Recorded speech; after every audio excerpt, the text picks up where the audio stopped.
Have you ever noticed how your mind becomes the loudest when the world finally becomes quiet? How you can move through the day without thinking too deeply, but the moment you lie down, every memory, mistake, fear, and unfinished thought rushes forward like a wave that refuses to let you breathe. And here's the strange part: the quieter your surroundings become, the noisier your inner world feels, and it makes you wonder why your brain chooses the moment of rest to become the moment of attack, and why the thoughts you avoided suddenly demand attention as if they've been waiting for darkness to surface. And here's the thing: overthinking at night isn't a flaw in you, it's a signal, a pattern, a psychological response rooted in the parts of you that were never given space during the day. And this is where it gets interesting. Your mind doesn't overthink because it's broken. It overthinks because it's overwhelmed. Because during the day you are distracted, performing, functioning, doing what is expected. And night becomes the only time your inner self has left to speak, and you feel it. The replaying of conversations, the fear of the future, the shame of the past, the what-ifs, the should-haves, the why did I say that's. And the deeper you sink into the darkness, the more those thoughts tighten around you like a fist. And here's the truth: overthinking at night is often tied to anxiety, hypervigilance, unresolved emotions, perfectionism, and unmet childhood needs, because the brain learned early on that silence wasn't safe, that stillness meant danger, that slowing down meant feeling things you weren't allowed to feel.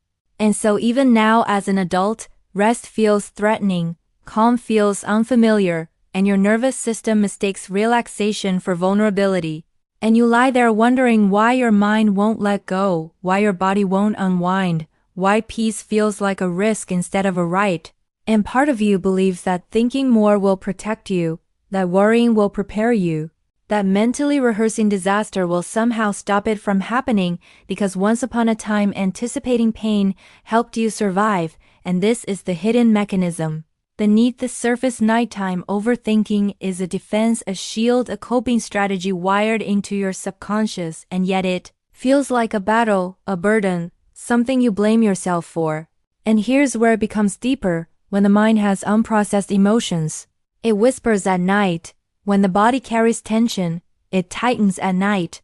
When the heart has unmet needs, it aches at night. And when you spend the day disconnected from yourself, night becomes the reunion, uncomfortable but necessary. And you start wondering if you're the only one who feels this way, if other people lie awake analyzing every detail of their lives. And you should know this: you are not alone. Millions experience the same silent storm, but they don't talk about it, because nighttime suffering is invisible, quiet, internal. And here's another layer: overthinking at night is also linked to self-worth, because the people who feel they must perform, prove, impress, or avoid failure are the same ones whose brains won't let them rest. And suddenly you realize that this isn't just about thoughts, it's about identity, safety, belonging, fear, expectation, exhaustion, and the pressure to hold everything together. And maybe no one ever told you that rest is safe, that stillness is allowed, that you don't have to earn peace. And so your brain treats night like unfinished business, a backlog of emotions waiting to be processed, and you feel stuck between wanting sleep and being afraid of silence.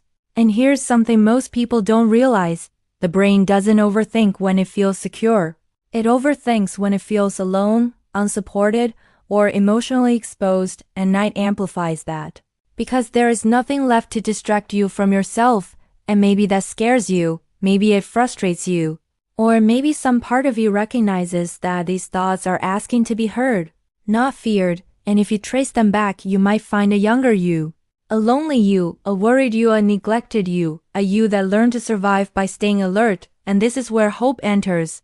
Because overthinking isn't permanent, it's adaptive, and the same brain that spirals is the brain that can soothe, calm, and regulate with the right tools. And imagine this: lying down at night and feeling your body soften, your breath slow, your mind loosen its grip.